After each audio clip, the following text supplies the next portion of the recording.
Bandeko balandi ya pona ekolombo te na bino bayebozaka ebele kolanda masolo bonga kozanga te o elukelaka bino penza bato basalaka actualité na mboka na biso bongo na ba domaine nyonso bongo na mokolo lelo nazana esengo koyamba pona bino prophète ya ba nation nyonso bino moko na kanisa bosibo deviner zali bongo prophète Jacques Neema Sikatenda ou azokamba bongo église de Dieu vivant Sikatenda ou binonso boyebi esika ezalaka na lac Muero numéro 140 awa na commune à Kinshasa.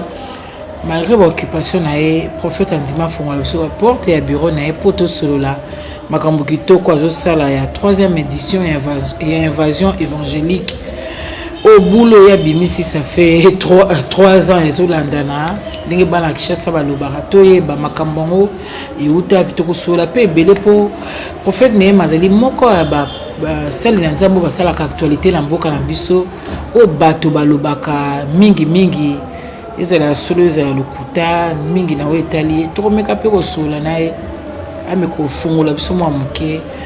Prophète Neema na pesi mbote mama si okuta na mosel na nzambe ezaka lipamboli ngana ane sengo mingi nde na commune esika opo eleki mwa bambula nazoka libaku prophète Jacques Sikatenda Yadi le père kolo idéologie nde bana Kinshasa balobaka. En tout cas bondela po na ngai nazaka convaincu que azalaki vraiment mosala ya nzambe yango vraiment na ane sengo ya okoma esiko mais eloko memi biso toni toyeba penza invasion évangélique.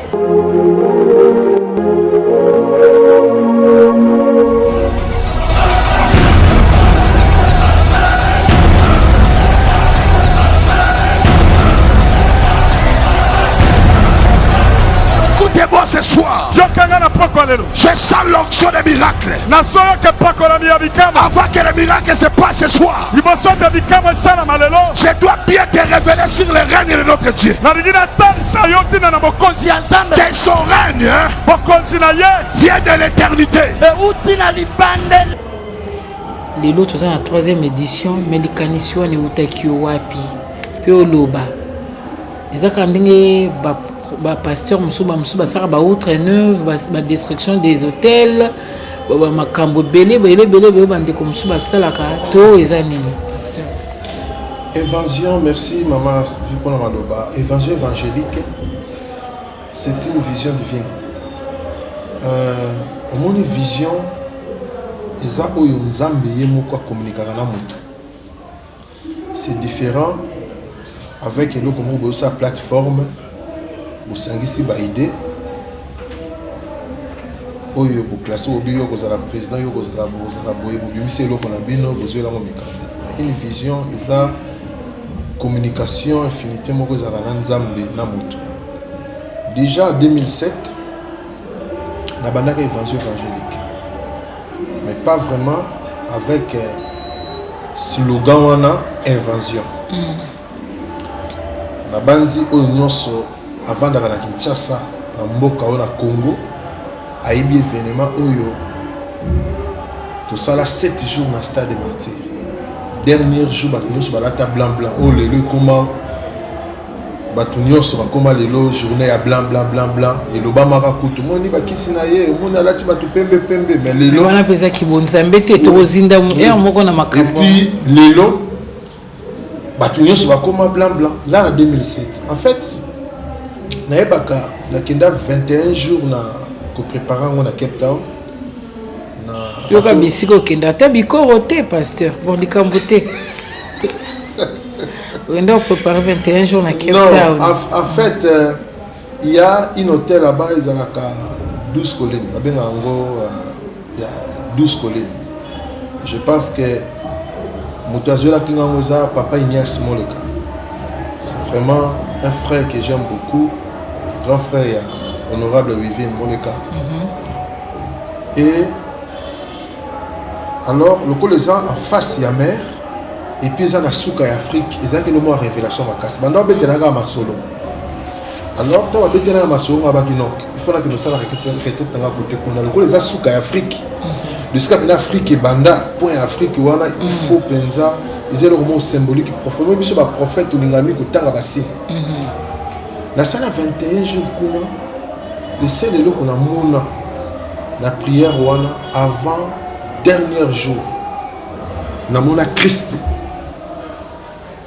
na balcon na mimoni ngai il se présente c'est moi Jésus-Christ de Nazareth azo brûler tout en blanc tout ça est na balcon azo tali sanga na c'est tala na se tant la tali na se na moni océan mais si ka océan bandi na moni libanga merci libanga ga net sikoyo omoni ba cercle bando kundela ba pharaon kala bando benga sarcophage ils asko likola libanga wana omoni cercle ne ka ningeza parce que c'est comme biso ça asko libanga donc forme kaka wana côté mutu eza polele mais côté makole kanga côté mufini go ezate parce que yesu azo bisanga lobi tala dans un moment neti double na mimoni na kati ya nini wana parce que côté mutu efungwamaki ndiska océan bandi namoni arc-en-ciel ekangi mutu ekoti ti na océan ti à l'extrémité ce qu'on a omona azo bisanga ce quoi est-ce que vous mona bien est-ce que vous tala est-ce que la balcon on s'en était na poussana tala peu bien les seules choses na mona yango wana na 21 jours ça n'a rebondé et l'accent nini bon déjà arc-en-ciel déjà signe alliance ça veut dire alliance on nzamba ça na ngaiso memanga jusqu'aux extrémités oyo ici qu'on a voulu s'attendre c'est ça la signification na zonga je pense que na zonga le même jour batinyo so baebi ba via Afrique ici de comme aming ba lundi ba série wana no comme aming ba lundi ba 13h si je me trompe pas même sur échangeant tant commis le même jour na banda croisade la keka kana s'est changé 15h mbala moko na côté stade ba Zalaka en direct la chaîne nationale le banda en direct la chaîne nationale dernier jour peu to la taka blabla la chaîne nationale mais j'avais remarqué que kuna ngozala makasi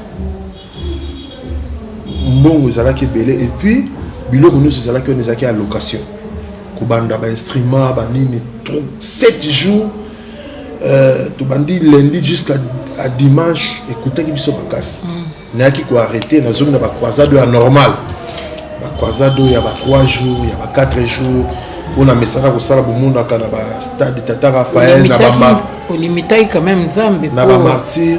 Bon, c'est vrai que na bon moto et pesa kingai et pesa kinga na lobaki nzamba yo pesa nga maela lobi non na pesio maelo ba na ko rassembler moi fond jusqu'à ce que aux ma matériel ou ya yo et puis oui parce qu'on ko lancer et c'est comme ça que on a une interruption là depuis 2007 tinandenge na eko bandango na 2014 na eko lancer aussi officiellement tant nzamba kokisi vision na ba matériel ya biso moko ba podium ba instrument ba chaise tout ce que bon na kawana ba écran géant parce qu'on a une vision d'avoir au moins après près 25 écrans géants tina buto pendaza na suka ya triomphal kuna na ponga biso ka vandi amona donc vision la biso a fait des abongo yango chaque année tu ba bakisa ba écran géant donc pour dire que quand on dit évasion évangélique, c'est vraiment une vision où tu n'es pas une ensemble. Peut-être Moana ou Nzamba peut s'en inspiration. C'est une inspiration. C'est l'œuvre de l'esprit. C'est une inspiration, invention. C'est vrai que quand on parle de l'évasion a au moins plusieurs définitions. Sur le dictionnaire, il y a au moins plusieurs. Ça veut dire qu'on pénètre dans le cas de sans autorisation. À la surprise déjà, on a au moins plusieurs définitions pour dire que maintenant, le Saint-Esprit m'a inspiré pour envahir maintenant le camp du diable sans sa permission avec une brutalité. Et puis quand nous parlons de cet slogan évasion, tout ce qui est bon à tout, il y a croissance, il y a misala à Satan par rapport au 21e siècle. Dans le 20e siècle, c'est vraiment différemment. C'est comme les nuits et les jours. Aux hommes on que bisoto koliming dans le 20e siècle. Makambo peut-être tu as une abomination dans le 21e siècle comme dans le normal. Aux hommes on que à lire au Satan, il est un peu différent. Voilà pourquoi c'est comme une nouvelle stratégie. Il y a qu'à évangéliser autrement. Vous avez compris? Donc c'est un peu par rapport à ça, tout ça, comment on a évité cette technologie comme il est l'homme à casse. Ils ont kima. Bible. La nature elle-même ne vous enseigne-t-il pas? Bible la nature elle-même ne vous enseigne-t-il pas? Ça c'est la nature, ça veut dire des fois il faut tout la nature pour enseigner qui sont dans l'ensemble. Bible était les enfants du ténèbre, ils sont plus éveillés que vous les enfants de la lumière. Pourquoi les enfants du ténèbre sont plus éveillés? Parce que ils sont peut-être chrétiens, tout le monde a des abominations, ils ont les sous, des fois ils sont éveillés, courir, simba yango vite avant biso. Là, c'est exemple.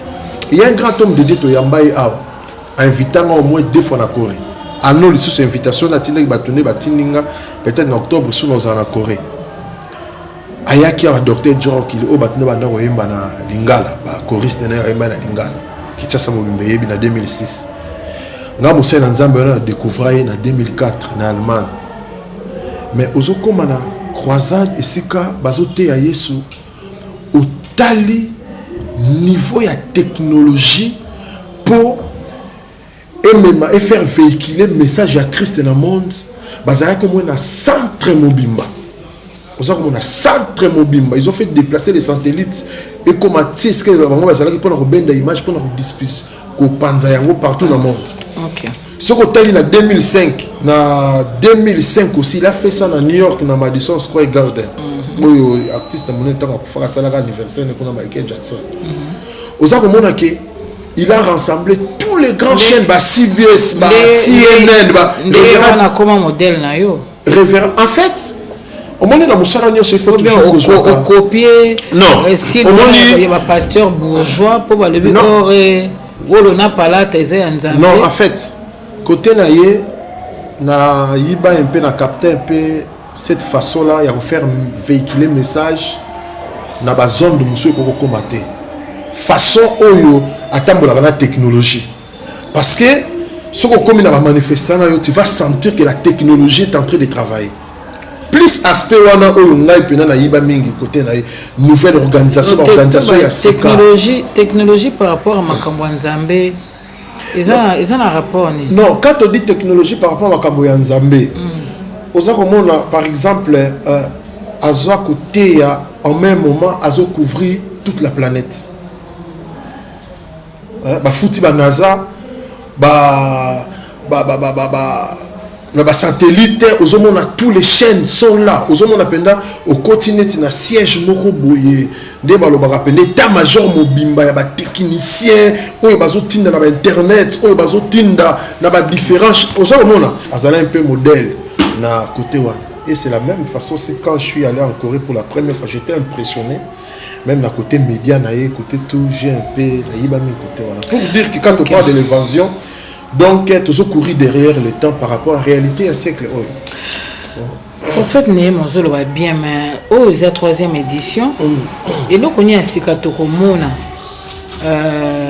C'est la différence entre la première édition et la 2e édition. Puis nous avons que entre Oyozo Sala, ndenge ba mama lela bayaka na 100 jours, ndenge ba pasteur Mutombo la destruction des hôtels et puis ya pasteur espère kuna na bande les saison ba outre neuve, les ala ba belé dani za ba te belé na mtazo idée na ye moi iloko ne moi comment obimisa.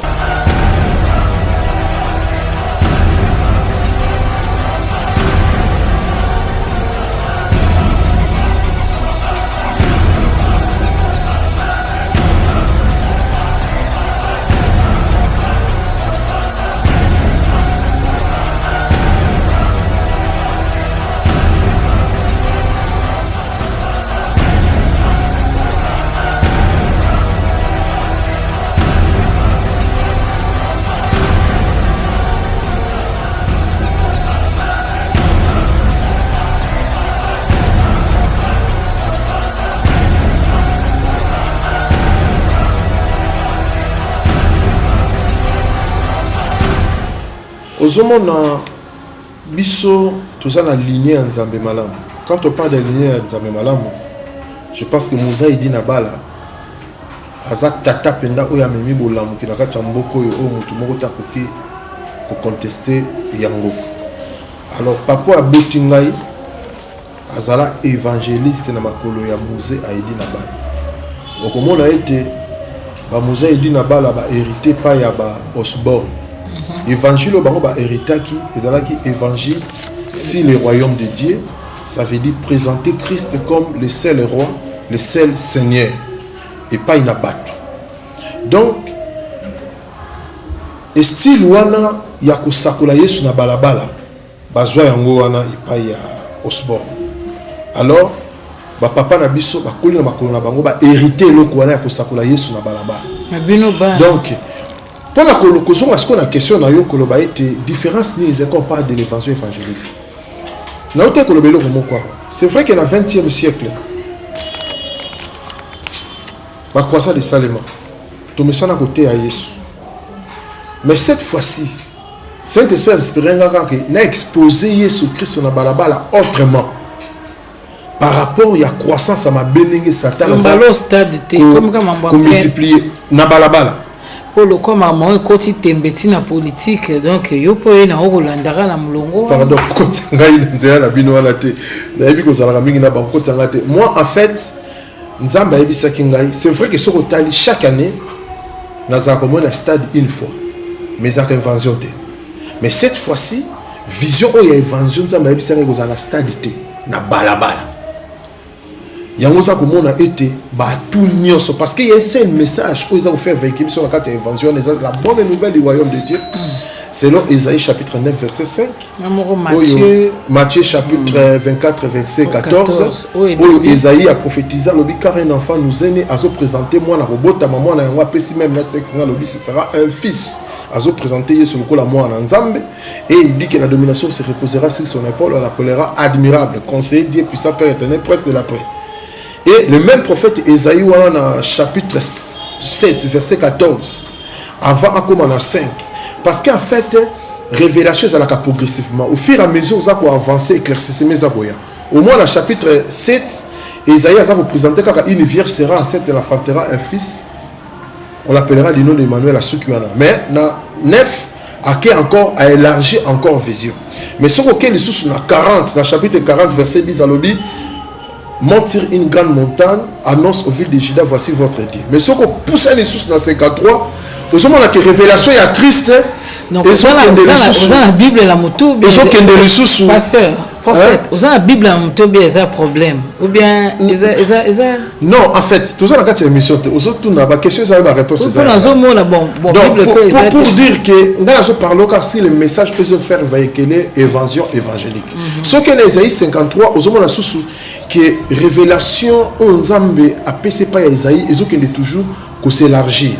Au moins, révélation, on a besoin de bandeloko et banane de source. Ils ont pendant. Yango moni Esaïe a prophétisé sur Christ dans chapitre 7. Alors bien le moko o Esaïe peine flou. So que na 9. Ils ont fait un na 40 et qui na 53. Aux hommes on a lobby était qui a crié, qui a vu le bras de l'Éternel, qui a crié à ce qui nous a été annoncé. Il s'est révélé comme une faible plante qui sort d'une terre assoiffée. Ils ont présenté Christ net, ils ont bima lokola nzete moko elemba ils ont bima na mabele moko ya makasi o ezanga mai. Alors bien il avait ni éclat ni beauté pour attirer nos regards. Quand on le regarde, c'est quelqu'un comme si on doit se détourner la face parce que on t'a pas le longina été. Alors c'est le châtiment qui nous donne la paix est tombé sur lui. C'est par ce maître-ci que nous sommes guéris. Voilà ce que Esaïe a commis pour dire que quand nous parlons de l'évasion, ça veut dire nous présentons Christ avec une autre dimension par rapport à la réalité ce qu'il y a siècle. Différence c'est entre l'évasion évangélique na makambo mosusu. Il y a un moment évasion tu es la nyonso matériel. Tout ce qui est impressionnant à Mokili. Oui, une fois dans à Paris, pendant que je résidais encore en Europe, Johnny dit à un concert. Je ne savais pas. tous à côté la place de Bastion, tous au monde a pris d'abord instrument. Est-ce qu'un jour, on a côté le matin, on a matériel, on a produit, on a pour combo. Et ça la révolution en fait. Tu comprends? Il y a longtemps que l'évasion et na makambunios ok. Même maintenant le combo à Yesu était amité, tu seras déjà impressionné rien que l'imposition tout ça. Donc que makambo nzambe zo senga ba moyen, c'est ça tout le bas. Pour technologie. Oui, en technologie ça demande le moyen. Voilà pourquoi pour revenir sur Koyo, na coupé ça pendant sens et makambo yo le bas qui on a l'or et l'argent appartient à l'Éternel. Dieu maintenant il est obligé dans le moment où na bateau bazala ba vision le collaborer, il est obligé à couper ça ba mbon makoki. Oyo sozu makoki yango. Pour la vision wana non, pour la vision wana comme maman ici on me maté. Pour la vision oyo to le l'évasion. Maman prophète ko tanga pe na makanisi na mais ba question nga na zala ngo ba zimite ke yo. Yoka maman. Pour la vision oyo évasion. Ça marcher le moïse va bon. To le ba monta musu so arrêté. Oza peut-être des secrets biso na nzambe. Eza ba mbongo musu ezo ko bimozo kanga motema parce que ça ba économie ya ba année parce que du coup boy tu vois que ça la monté ba année na kangisi pour nos matériel wana pour dire que quand nous parlons de l'évasion ça veut dire et la nyos qu'il peut-être impressionnant rabat sur le plan décoration sur le plan matériel alors pour na biso royaume ya nzambe nzambe apesi biso maele wana to yena ya. Donc c'est 14 21 7 jours ils ont quand même belé pasteur. Yango moni eloko na uti ko yebisa o mama otuninga motuna awa na 2007 na bandaki yango mais na tala ki coup. Omoni quand on dit vision ezalaka conversation ya motuna nzambe. Nzambe de mutalobe ezala bongo. Mutu muso vision peso na provision. Après c'est la provision. Mutu muso ko Rolanda mo sala ngona che o sala ngona nenga musuni. Net au concurrencé. Nga na zo sala ngona révélation. Yango moni ba 7 jours ou tout ça. Oui, ezaka 8 jours parce que ça du dimanche au dimanche, ezaka 8 jours. Yango mona katanga na bandaka yango ki tshasa mobimba ko mo beningala. Donc bato baza na jeune, baza na modèle ni. Non, parce que quand nous parlons de l'évangile, nous avons dit il y a un seul message, oser faire véhiculer ezali message et bonne nouvelle du royaume de Dieu. On a outil ko par exemple il y a révélation à Isaïe nenga mema qui est sur le chapitre 7, chapitre 9, chapitre 40, le chapitre 51. Ce côté le livre à Michée chapitre 1. Ce côté na ba 3. Michée zo le babo. J'ai vu l'Éternel sorti de sa demeure et descendu sur le vallée de la terre. Azo parler sur Christ. O yazo bimana ngwendene ya bokonzi. Azako kitazo tambola na mabele. Yango za komona Bible lobi dans Mukanda ya Jean chapitre 1 verset 14 Bible lobi était la parole a été faite chair. Mais le verset 1 et lobi était au commencement était la parole était avec Dieu, la parole était Dieu, toutes choses étaient faites par elle. Mais la 14 lobi la parole a été faite chair. On les accomplissements c'est quoi il y a prophétie à Michel lobi j'ai vu l'Éternel sorti de sa demeure, il est descendu, il est en train de marcher dans les vallées de la terre. Il y a un moment où il y a accomplissement d'un ange avec au pesa Joseph tant azolinga kima Marie. Tant on a remarqué que Marie a commis la zème. Ma canisho azala qui n'a pas lobby. Pour na bébé ça le coup n'était là qui mène en ndenge moko ya kimia. Alors bible lobby nzamba intervenir ange quand na bouton na bino. Ko banga te ko zwa Marie lokola mwasi pembele na yo. Po ete mwana wana oye azala libomo na yo zème na uti na molio mosanto. Yango mwana na tanga ko botama na verset 21 na Matthieu 1 bible lobby on l'appellera du nom de Jésus. Qui signifie c'est lui qui sauvera son peuple de ses péchés. Au verset 23, Abakissi, verset 22, afin que s'accomplisse ce qui a été dit par la bouche des anciens prophètes. Mais le verset 23, car voici une vierge deviendra enceinte, elle enfantera un fils, on l'appellera du nom d'Emmanuel, qui veut dire tout simplement Dieu avec nous les hommes. Pour dire que Christ wana, yes, au baptême signification, c'est lui qui sauvera son peuple de ses péchés. Oyo, ange pour faire comprendre le prophète balobaki était Emmanuel akobenga mana Emmanuel elingo loba était nzambe longo na biso Yesu wana sikwa ze kati na biso ndito za kotalisa lokola mokonzi na bakonzi kolo na bakolo siko na balabala ko exposer avec tous les matériels ou peut-être tout monde a kaka bato o bato pour mona yango hein à part matériel car oui que même Yesu tant wa té moment il s'engala pesa moi mapa pour sentir que Matthieu ezoko te soutenir na mutu ya bandimi po bongsa 7 jours wana olengeli nene muke parce que yo ngosala makambo la Christ muke na kati na mwa mapa mwa mbisi koza mambo esala mandeni. Merci Livre Matata. En fait, yeso lobi moto akobika kaka na kwanga te na Matthieu chapitre 4 akobika na lobano so bana monoko nzambe na 7 jours wana tozobongisa ngo milulu batu baya te so maté akaka pasteur yoka mama chaque jour ba sa madouso ceinture ba loketo zo comme muke pour nzala non eza journée à jeûne et prière te eza journée oyo nzamba zo sula na batu nzamba zo kutana na batu et wanzaka après midi du 14 au 21 après midi. Donc Nzambe azokutana batu basana musana bombo bakoya après non bato misala bakoya ko résoudre c'est parce que prédication bandaka partir à 18h30 bato misala bakoya ko rejoindre biso to bengi bato nyoso bakangama na misala ya Satan bato nyoso bazana ba problème na ba différents maladies bato nyoso bakangama na sur le plan financier nde trois types ya bato wana onzamba ko kangola pour être Matthieu 1:21 et Kokisamake, le nom de Jésus qui veut dire celui qui sauvera son peuple de ses péchés. Pour être Matthieu 23 et Kokisamake, ça veut dire Emmanuel qui veut dire Dieu avec nous le peuple. Sima, ya kolongola masumu na yo na musala sala ki na kulusu au sentir penda ki nzambo ya komi yangai. Oza komona o ndenge toza kobenga lelo nzambe ya neema ndenge lo bazaki nzambe ya skatenda. Donc pour dire que balobi tango yo balobi oza héritier, il faut tikala umela na makambo yo.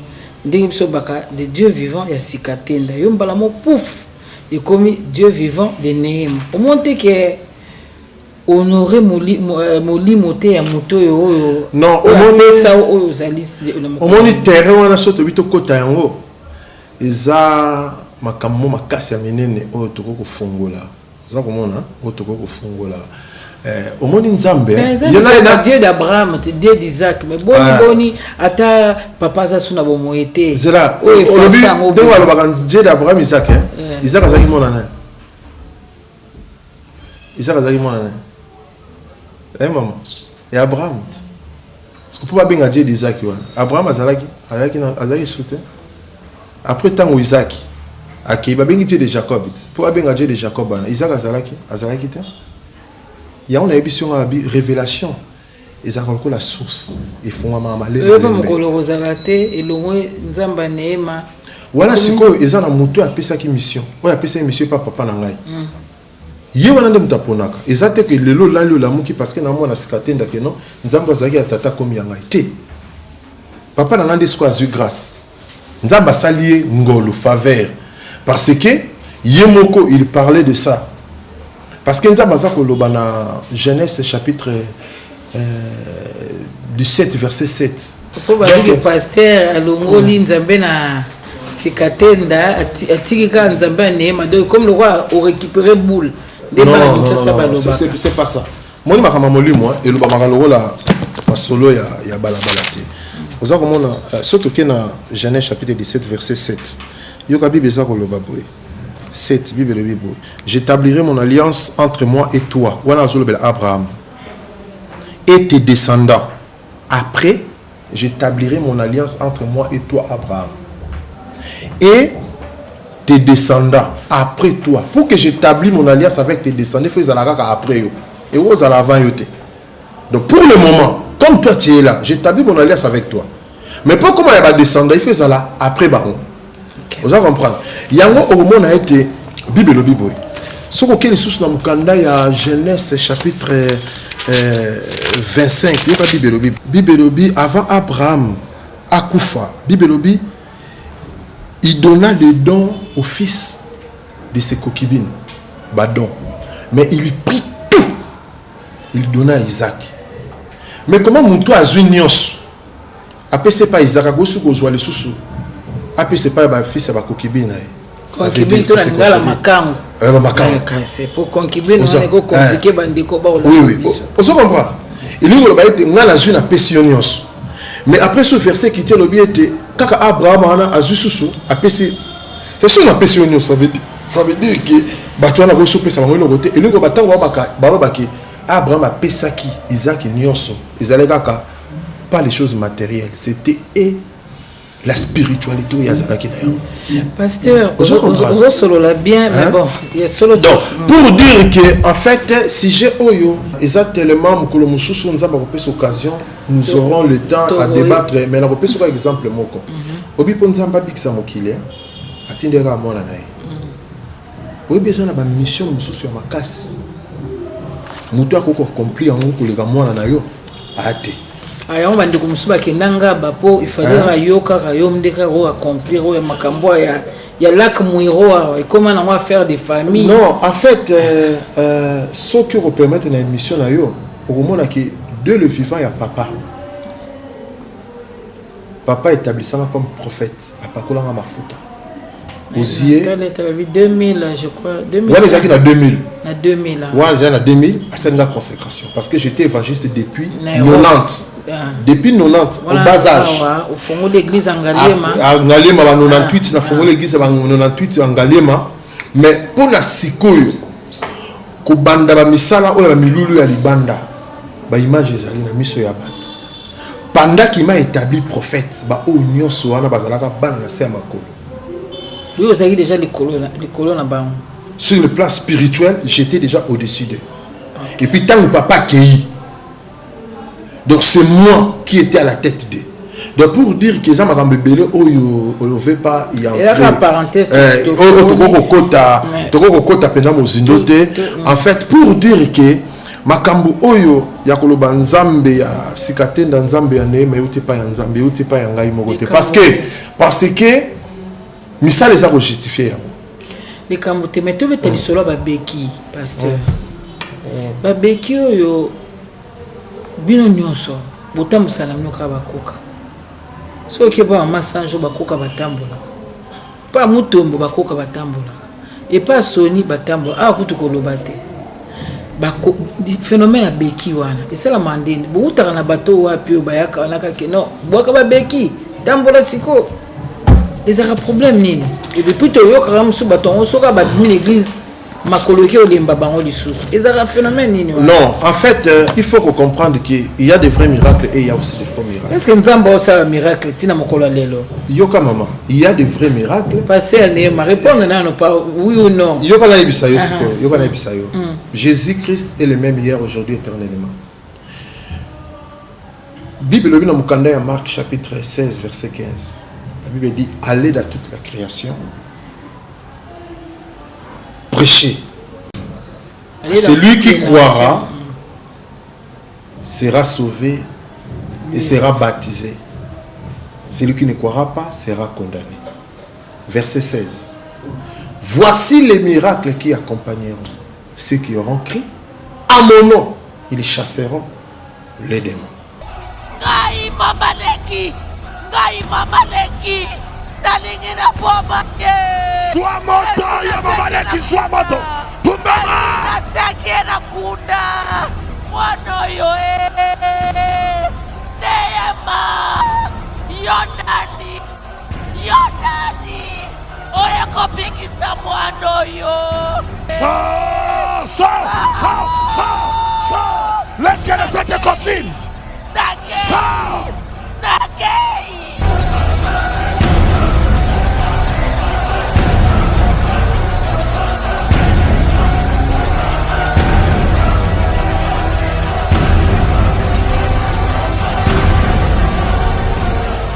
Ils parleront de nouvelles langues.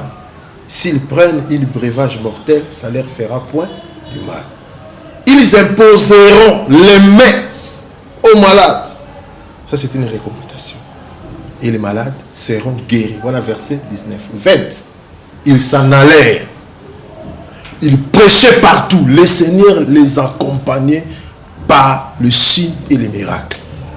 Vous avez compris? Ça, c'est le pire évangile, l'évangile du royaume. Bible le Bible. Dans le Canada, il y a Marc chapitre 1, verset 14 à 15. Bible le Bible. Après que Jean était livré, Jésus commença à prêcher et dire, répentez-vous et croyez à la bonne nouvelle du royaume. Donc pour dire que après que Jean a été livré, parce que Jean lui-même, il a prêché le même évangile du royaume. Au moment où Jean a fait un miracle, c'était pourquoi? Parce que dans Matthieu chapitre 3, verset 1, la Bible se présente, Jean a crié dans le désert, il y a Judée, il y a Judée, il y a Mitema, Bible lobi, dans le désert, il y a Judée, Bible lobi, est-ce que Zayo, Oyo, le prophète, la Kaete, Massi, Akoya, tout ça, la Moussoussou. Alors, non. Moi, je vous prêche une baptême de repentance pour la rebondir les garantir. Mais celui qui vient après moi est plus puissant que moi. Voilà. Lui vous baptisera du Saint-Esprit et du feu. Il l'a mis dans Matthieu chapitre 3, dans verset 9. Alors, au moment de tant au Christ, dans Marc chapitre 1, verset 14 à 15, tant la Bible dit que lorsque Jean était livré, Jésus commençait à prêcher le même message, mais il y avait une autre dimension qui avait changé. Donc Jean-Baptiste a souka kaka prophète a souka kaka la dimension on a retenir ya motuya que non ba beki wana ezala solo ya parce que eloko réponse dans la zopeso mama réponse dans la zopeso yango yango na lobi réponse dans la zopeso yango au moment que même message c'est la bonne nouvelle du royaume. Jean a souki kaka batu baza ko se repentir bazo bongo la mitema mais Yesu sikoyo a souki kaka la repentance mais comme ce qu'on va démonstration avec le bazo mona. Pourquoi? Ce que tu as lu Bible, tant que Jean était arrêté, quand on a évangile, au moment Jean en prison, est-ce que ça y est un prophète, balaka qui massi à roya, tout aux éléments sous. Bible était écouta qui Yesu, liboso ba beli, liboso ba kakatani. Yesu a bien la réponse à repé ça a été. Beaucoup de royé bisay makambo bino bo mona sikoyo. Makambo nini? Les aveugles vous.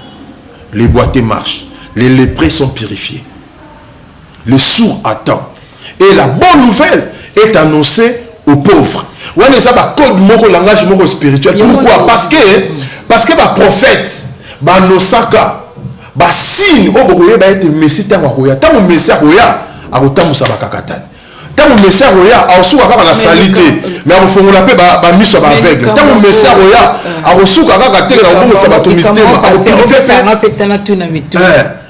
Nazo répondre parce que yo est-ce que ti lelo ezali kaka yango na otali soki Messie na Marc chapitre 1 verset 14 à 15 lorsque Jean était livré Jésus commença à prêcher la bonne nouvelle du royaume. Il disait repentez-vous, croyez à la bonne nouvelle pour dire le même message mais avec une autre dimension à ceux qui ont la salité mais si quoi a mené il y a plus dans le la mise aveugle il y a autant pour ça il y a purifier la évasion évangélique yo accent na otengo mingi sur quoi sur Matthieu sur les miracles et ceux qui peuvent évangile les évangiles ya nzamba ko sala ou les évangiles que l'obéro simba babilo komande wa maman est-ce que zali évangile que bobo la motema poka la te sozoya tento ba accent ya lité na omoni moboko na ngwezani omoni Jésus a lobi je suis pas venu abolir mais je suis venu accomplir au moment que Jean a accompli ça qui était yango mona suka ki kaka na repentance mais Christ siko a accompli pourquoi repentance karaté il faut paix yoka bible ezoloba na Luc chapitre 4 verset 18 Yesu première prestation na synagogue na synagogue ya Capernaum Bible lobi a côté na synagogue ba pasteur batei après ba mone longa sika ba lobi est-ce que yo pe lokolo yemba liboso na mayanga na biso za kamba koloba alobi OK atelemi na chair kaka loi na bango Bible na bango ya tango wana loi ya mibeko ya Moïse afongoli yango a tombé. Et ce que le prophète Baloba l'esprit du Seigneur est sur moi.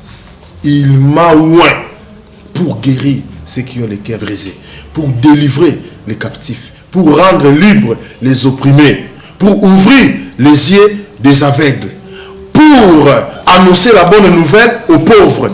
Tant voici ici à Kangi. Alors la parole que vous venez d'attendre aujourd'hui vient de s'accomplir. Bible lobi, ba simba eka na chair esika zalakiwa.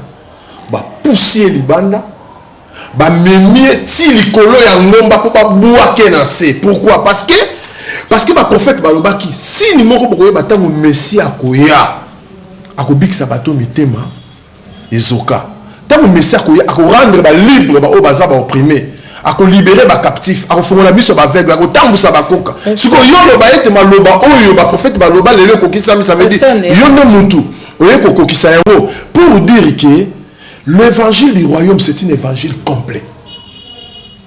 Il y a le salut, il y a la délivrance, il y a la guérison miracle. Selon Christ, parce que Christ a apporté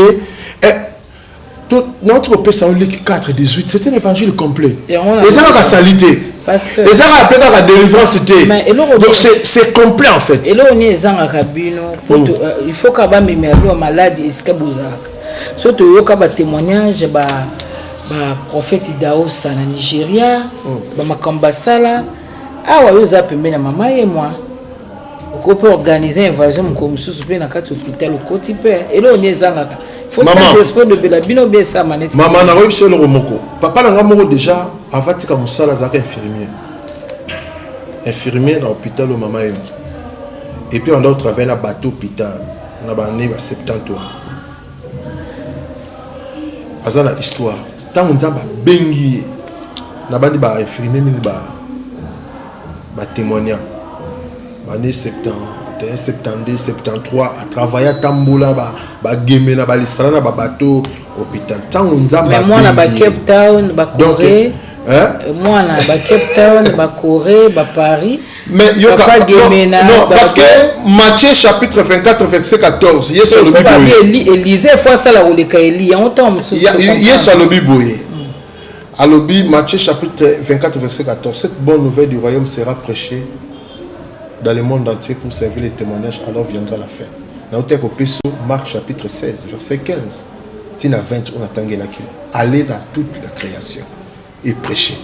Il y a un mona Paul quand on a évangile à soir à Jérusalem atamboli na ba tout ça il peut ba vieux zala ki tango anga atamboli banzi atamboli ba Rome atamboli bisika na bisika mais c'est kende vraiment mais pasteur mais pour la nini ozo faire partie na lingoma ba pasteur mo balobela trop mais mingi po balobela ko na ndenga mabe ceux qui papa na yo bazala ko ndima ke ba miracle za osala azo sala on la kombo Yesu mais balobi neema en tout cas azo biloko ne a moto côté moko boye ba plein na yo ne faut landela yango hein donc vous a présenté na ba est-ce que yebi ki oza parmi ba pasteur ba sala quand même polémique na mboka est-ce que yebi obi na solo moko bato nyonso lelo ba koma ko beta tolo na komba papa nanga oh papa na sala la nzambe ya solo fallait kaka komba papa tikala bazala ba grand contestataire belondi ma papa te yo tu peux ça témoignage ino kote boko beta batolo parce que zo liboko papa tangwana na tangwana muto azuli liboko papa mbala moko ba qualifier yo d'une magicienne mais en tout cas na mamba lobelanga esalema yango sikoyo naza ko loba oyebi ke mosala nzambe mote na mboka oyo même nga na komi na niveau te ne ba finga papa nanga. Imaginez les pas bana musana mboko na mukola kufi bandi même mukola kufa et sangisa tous les hommes de Dieu na kata stade balobi to perdre pendant musana nzamba solo mais vivant na ye nyoso ata mutu moko te yebisanga pasteur nini o lo ba ko obela azabi na musana nzamba solo mwana falatika nana wa inviter ta papa te na église na mais bango nyoso ba ko mawela de gauche à droite na ke na côté à terre. Vous avez donc pour dire que en fait magie au monde de Bissoa to kolina bonzambe maman. Vous avez neema lelo neema mais na se rappelle la temps na yaka to komaka na sikola ki numéro 140 adresse au PC na 83. Na se rappelle la jour tout ça les déménagement to longi ngalema to ekokoma jour ngo na zana kilote moko blé torche ni to kiti awa papa banana 3 personnes. 3 personnes ezaba mibangi ba koko. Koko tumbela, koko bunanga, koko motando benga makayabu pour na oteka makayabu. Moi je pense qu'au moins na jeune moko, na maman papa, grande sœur na ngai na lekio alandinga la sima. Tout le monde nzamba tambola na bato. Wana sima na ko sala au moins 10 ans na makolo ya musée dit na bala comme évangéliste na 83 sikoyo abandi le tombo nzamba bengai. Donc pour dire que maman explication expliquer maman expliquer na beaucoup c'est toyebi ndenge nzambe j'ai vécu ça ndenge nzambe alongola biso na ndenge akomisa biso na commission de pasteur bourgeois pasteur patron bien habillé chic mituka makasi alors que bandimino bapambwa mite na niveau yo komi na pe ba mso bien invasion ozaka na idée mabonza plein wana déjà babetela ngo machine kokumbela la police te yoka na yebisa yo mama o pesa lelo ilisa nzambe te meza epona ekolo yoka na yebisa yo mama yoka na yebisa yo naza ko yebisa ngo alobi to kocha na 83 na 83 na 84 na tanga na école ou en face aux hommes institut de Wangata tola ta ba sandale ki tatale ki alekia ba kaye na biso to tchako na ba chasser à sucre tozo kanga ba élastique uniforme mo boko beta na 2 ans 3 ans batonga ngo kaka soke bi ba batonga parce que makoki ezate parce que nzambe ayebisi papa lobi faut tika musano en tant qu'infirmier dans l'hôpital mama yimo. Mais les lots ont récupéré. Yoka siko maman. Année dévorée par les sauterelles. Merci. Olobiango yoka. Donc pour dire que tant bon so wanandaku ba prière de famille, so papa bandi ko prophétiser o nzamba ko sala na bino lobi. Des fois l'amso bolai na ba kita loba akaka. Bandi ko prier tango wa beta maboko pa botika la kima nzamba linga loba. Bandi ko loba. Donc on est sur le lot vivre les lots. Et l'Obama il y a 33 ans. Mais papa c'est le camarade d'Adolphe T. Dominguez, papa na yo. Na évité mon na passion na pasteur Mukuna. Mambo bale, Amos Mbale, et Jibaya Mampia, mambo politique. Na pasteur Théodore Ngoywan, na Ngoy Mulunda. Allez, Adolphe, pasteur Sekatenga, ye sentiment na ya pa mambo nzambe eza makambo ya ba musicien na mabilamba. Poto yo quand même la tevoka tango ba sapeur bazoleka. Non. Ya biso ezalaka sapeur pasteur ezali prophète Néhéma. Donc yoka mama na koyebiso eloko moko. Adolphe a moi non la kambala molimo. En fait, Bible Jésus l'ami des pécheurs. Au moment où tu as dit que justifier ma banga ne bimana ma musique. Oyebi obobinga mlem suma banga. Nazareth monsieur conscient. Natikala tambo na bateau nyoso yebi. Oza opandisa ngo yebe na mboka. Tambo na bateau nyoso peut-être na nzema na waka prophète Néhéma. Même si to kutana te. Même si tu vends la beauté, au moins prophète Néhéma. Non. Donc non. Cause l'esprit dans mon ado la libéralité, et c'est donc moi de nature ba forcer en côté. Tu irritant pas ba boti. Na bandi oya awa ba ne akala. Au moins n'ingi papa na biso zalaka, maman zalaka. Dans la libéralité, tu irritant pas ba boti. Vous savez comment ba forcer à payer en côté. Vous savez comment pour dire que en fait au monde évangélique, c'est un monde d'hypocrisie. Quand je dis hypocrisie, c'est par rapport à quoi? On peut cet exemple. Adnani débat bakoufi. Pas bamoni clip. Oh, ils ont un album nangai.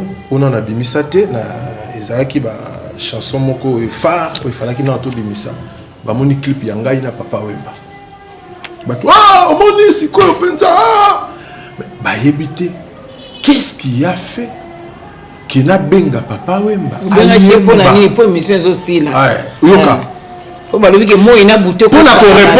pour répondre la question na yo na un exemple à papa wemba pourquoi quand on a un monde chrétien un monde hypocrisie pourquoi j'ai dit ça yotala ebele abato ba bongo la mitema o lelo baza ko s'engager ko sala nzambe ezaba o ba utaki na musique ya mokili o to benga mokili lelo akomi ko sala nzambe ozomona mingi ta bazo pousse ne pas na biso o ba kuta biso kala to linga mingi ko sala bango boy comme on a bonné tima ba corps étranger quoi les mondes dans l'église ndeka bato ba lo ba baza ko se sentir net lésé On comprend que batouana mingi toza ko perdre. Na kotanga kombote. Eza na musicien moko boy. Sangu panzana kiki. Bandi ko sambela ngamoko na Champs-Élysées na kutana na ye. Boni prophète en tout cas ngai penza en tout cas nzamba interpeller ngai na kompena ko sala nzambe tout alobi alongabi c'est bien c'est que tana yo ekoki. Mais après quelque temps na yeko ka sou mission na sala nini azongi na ye. Donc pour dire que tant bande ko na baza koya toujours la sabango bonzambe ya solo te kati na bitema na biso. Pour la zone na les communes na makambo na zone pour na débat monsieur aussi là bozwanga penda mobimba tangu débat akufi. Imaginez que débat na ba 3 années ya souka zala ki plus mingi na ngai. Alors qu'est-ce qu'il a fait? Bato yo oyo bazala na ekala yo esika bandaka musique balobi ke biso tokolela débat na ndenge na biso. Gwa groupe chrétien pe ba musique chrétien pe basanga ba biso pe to kolela débat na ndenge na biso discussion. Tout le monde appelle matanga ya Marie Missam. Chaque Congo ayebi makambo yo. Marie Missam kaka po akenda ayebi makambo na zakoloba. Mama Shabana ayebi makambo na zakoloba. Manda ayebi makambo na zakoloba. Blaise Boula ayebi makambo ngai. Ayebi bango nyonso ayebi makambo na zakoloba parce que Blaise Boula na yebite abandaki ko gérer annonce l'intérim ya ba Sokoda. Non, Sokoda te organisation nini avant Sokoda nini moko zaki ba musicien. Imi Soneka so imiko so ba biloko moko ba Soneka. Imaginez siko ba lobi que non, lokola ya utaka na viva. Biso pe siko batune so ba musicien so ba kena sima ba bi il photo de la bango podium la bango ba nzambe podium na biso ya nini. Imaginez moto yo ba benga ki apôtre. Ou déjà comme à côté évangile. Est-ce que wana ezali ko honorer mutu asala ki choix na ye ya suka ya vie na ye ou bien za ko détruire choix na ye sangisaka kaka pasteur pour yango siko na babiloko ya bongo na babiloko ya bongo yo profiroza non yo ka siko yote na babiloko ya bongo na celui na frère Blaise a bi prophète ngala zaka ngamo ngala zo comprendre réalité mais biso ce que le tozu ya matanga jamais ba chaka ba musique ba kwasa il faut musique nzambe ebeta parce que biso nyonso to yebi nzambe.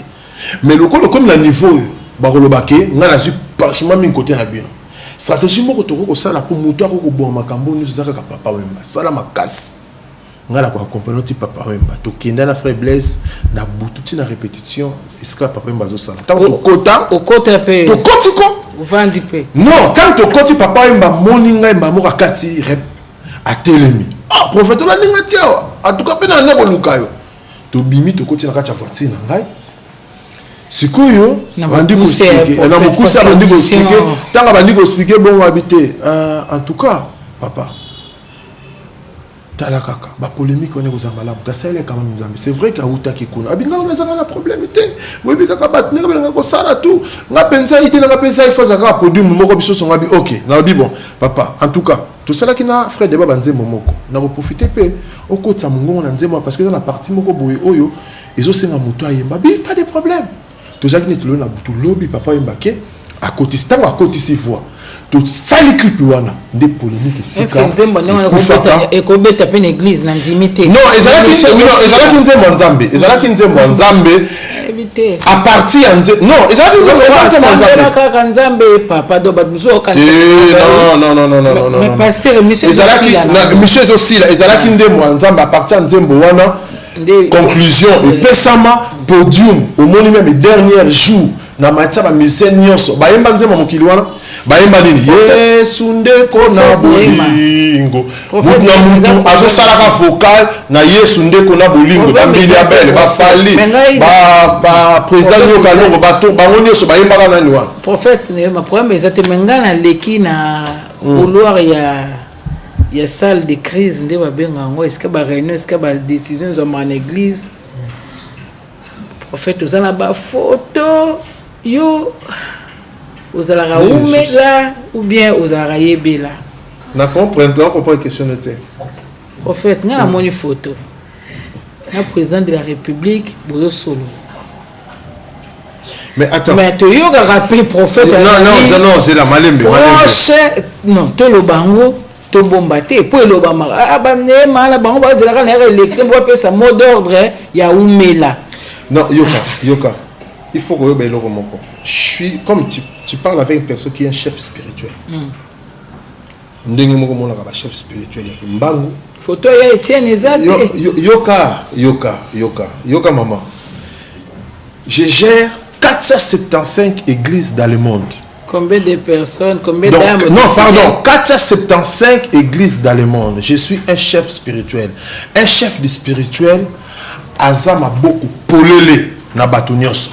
Soko tuni, baba bengaka, ba opposant, bandeko ingila, tuna kuta na ba ingila. Soko tuni, otuni après près, ba te belé na côté opposition, na côté en majorité. Moi je suis une église au milieu du village. Pour dire que la catégorie ça nos mots d'ordre té. Non, yoka na bisayo maman. Au moment en église, l'église c'est ça politique. Tozo le rappel ba attente ba o non. Pardon. Église et ça pasteur, oui quand même tout le période ya église. Faut que zo le kana crise. Je vais jamais le faire. Prophète Nzamba lo beloni pour la crise to le kana asala yango te ngape na kotika ko sala yango te bolanda mutubu to bolanda mutu. Te Nzamba lo beloni parce que to sala que tozo ina époque yoka tozo gérer milimo ya bato bakota bokonzi ya lola o etali choix ya moto zaka personnel ya ozo mona kati na église nanga tozo na ba différents partis politiques confondus tozo na ba différents équipes ya ba bale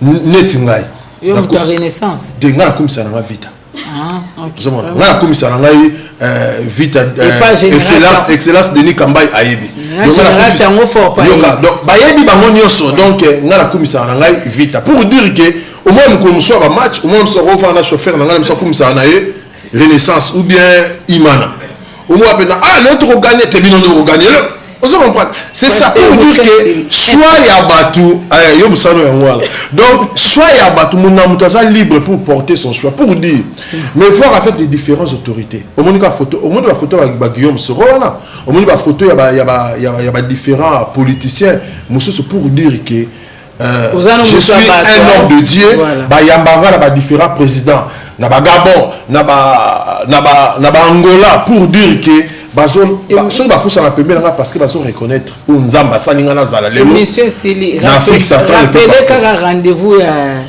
du 14 au 21 août pour dire avant de rappeler na koloba ete biso et Sili toza ko bondela pona mboka ezana kimia ba politicien ba sangana ba solola do ba dialoguer ba pesa biso solution moko ya malamu oyo toboyi makila oza komona aussi la pe bandimino na enrôlement pour kalater carte de enrôlement go salema poto songa na musala mone toza ko sala na évasion pardon du 14 août au 21 août à partir déjà il y a 12 heures peuple bandi ko yana triomphal et puis 14 heures to bandi programme biso to mi la raté 19 heures so to mi 19 heures to alibanda pour ngamona zwaka prédication na 17h30, 18h, j'ai déjà prédication et puis au salut ba miracle nous ba tamboli na personne de démontrer l'évangile la bonne nouvelle du royaume tout ça que prêcher Nzambe na totalité complet la totalité matondi bandeko pe bazona facilité tomba roya